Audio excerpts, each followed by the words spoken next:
오늘 국감에서 의원님들 말씀하신 거 봤는데 이게 민간개발 밀어붙인 것은 전 정권이거나 상대당이거나 아니면 토건 세력에 의해서라고 말씀해 주셔서 원주민들이 저희에게 제보를 해왔습니다.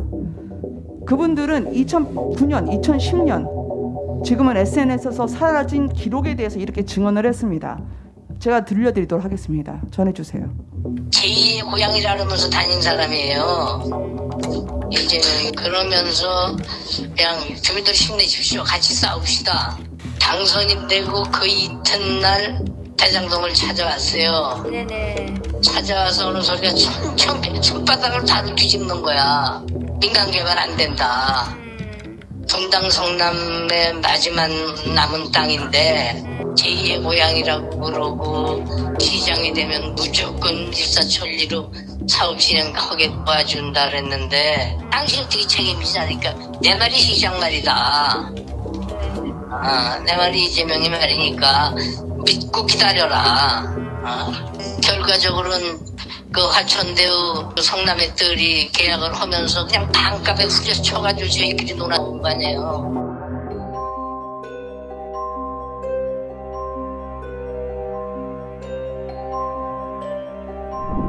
네, 대장동 지역구 두고 있는 김은혜 의원이라고 합니다. 장관님, 그 도시개발은 목적이 뭡니까? 도시개발법이요. 그 전에 이제 그 공공 그 위주로 택지를 개발을 하다가 보니까 그 전면적인 수용 방식으로 이렇게 진행을 했고요. 그러다 보니까 이제 그 개인의 그 재산권 침해라든지 이런 부분들도 있었고, 그 다음에 또 다양한 택지 개발을 위해서는 어떤 민간의 그 능력을 빌릴 필요도 있다. 이런 차원에서 처음에 도입 취지가 된 걸로 알고 있습니다. 부합하기 위해서 하시는 거죠. 근데 논란이 된 대장동 사업은 이 도시개발법 취지에 부합하다 보십니까? 맞다 틀리다로 말씀해 주십시오. 부합합니까? 글쎄요, 그 문제를 그렇게 OX로 할 수 있는 문제일까 싶습니다. 예. 세모입니까? 말씀 안 하시면 동의로 듣습니다. 도시개발법으로 땅 수용해서 민간 사업 터준 것이 계속 늘어나는 추세더라고요. 그래프에 2015년 이후에 급증하고 있는데 저희 실에서 보니까 13년간 도시개발 사업 민과 관이 공동 출자한 법인이 한 10건 정도 됐는데요. 화면에 보입니다만 이 중에서 자산관리 이 부분을 공동 출자 회사가 아닌 민간이 가져가게 한 곳이 대장동이 유일합니다. 그러니까 공모 단계에서부터 특정 민간이 수익을 독식하도록 설계해 준 거죠. 화천대유에게 이익을 몰아준 겁니다. 국민에게 이익을 돌려준 게 아니고요. 그래서 화천대유 로드라고 저는 불리는데 국민에게 돈을 받아서 땅 장사를 한 거죠. 장관님, 이게 정상적인 계약이라고 생각하십니까? 그 말씀 언급하신 대로 민관 공동으로 한 SPC 그 사례가 한 11개 정도 되는 걸로 알고 있습니다. 근데 여기서 자산 관리를 유일하게 민간이 가져가도록 공모 지침에서부터 명시를 했습니다. 이게 정상적인 겁니까?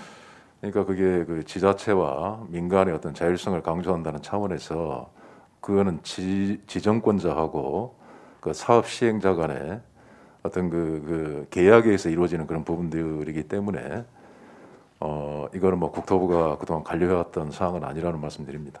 지정권자라 하시면 이재명 지사님을 말씀하시는 것 같은데요. 그러면 지정권자의 자율권이 남용됐는지 한 번 더 보겠습니다. 도시개발 지침상 임대주택의 의무 확보 비율은 면적으로는 몇 % 정도입니까? 20에서 25% 정도인 걸로 알고 있습니다. 보통 이제 시장이 결정권자로서 10% 포인트를 플러스 마이너스 둘 수 있죠. 그렇죠. 35% 임대주택으로 집어넣을 수 있는 걸 15%로 턱걸이로 그나마 해뒀습니다. 인색하죠. 기본주택으로 서민 주거안정 도모하신다는데 민간은 수천억 동반석에 앉게 하고 정작 집 없는 국민의 임대주택은 부지를 팔고 6%로 반토막을 냈습니다. 대장동에서 집이 없어서 임대주택 기다리던 서민분들이 뿔뿔이 다 찬바닥으로 내몰렸어요. 장관님, 이 또한 도시개발법 취지에 부합했다고 보십니까? 가급적이면은 어떤 서민을 위한 임대주택 이런 부분이 많이 확보가 됐으면 좋겠습니다만은 뭐 결과적으로 좀 적게 됐고요.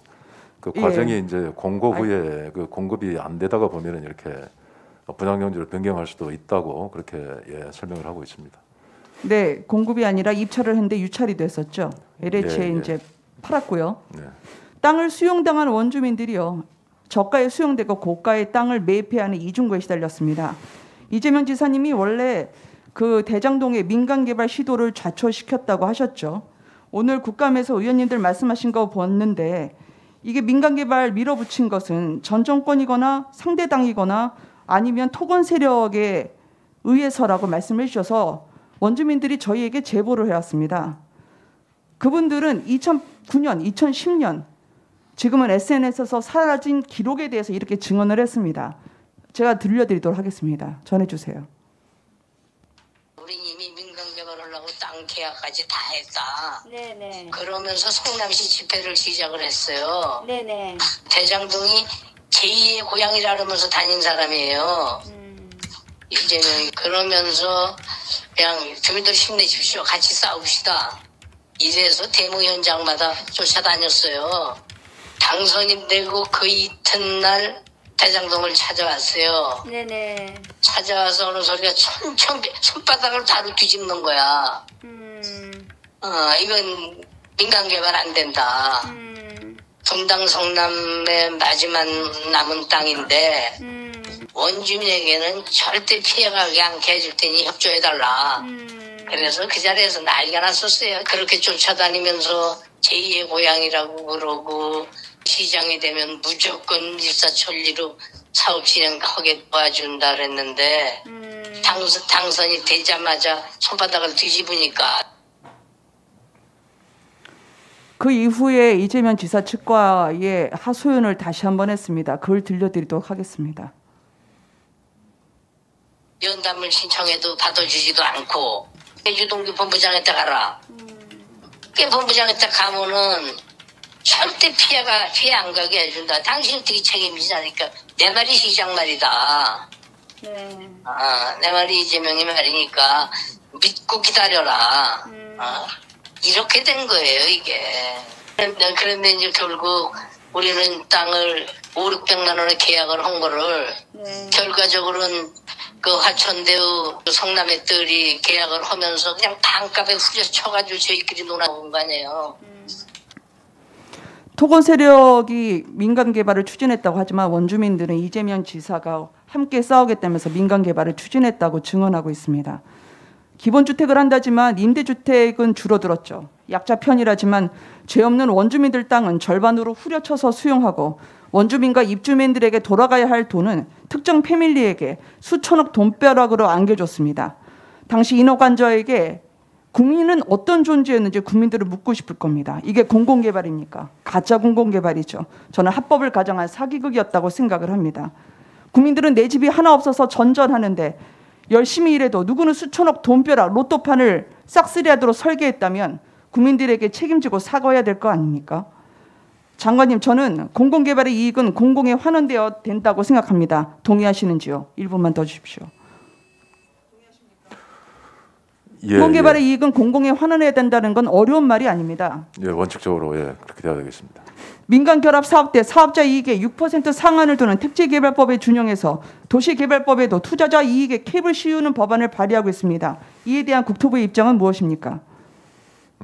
아까도 뭐 비슷한 취지를 여러 가지 말씀드렸습니다만은 그 도시개발법의 취지가 있습니다만 지금의 또 상황이 또 바뀌었기 때문에 그 제도 개선이 필요한지 그런 내용들을 의원님 말씀 그다음에 수사 결과 이런 것들을 종합적으로 그 사실관계 입각해서 판단을 해야 될 걸로 봅니다. 지금 대장동은 저는 여야의 문제가 아니라고 생각합니다. 국민들에게 이렇게 눈 가리고 아항식으로 그 로또판을 깔아주고 로또판 위에서 수천억의 돈벼락을 맞아서 국민들 눈에 피눈물 흘리게 하면서 이렇게 국민들을 살아있는 것이 지옥이라 생각할 정도로 했던 그 부분에 대한 저는 특검의 해결이 있어야 된다고 생각합니다. 질의 마치겠습니다.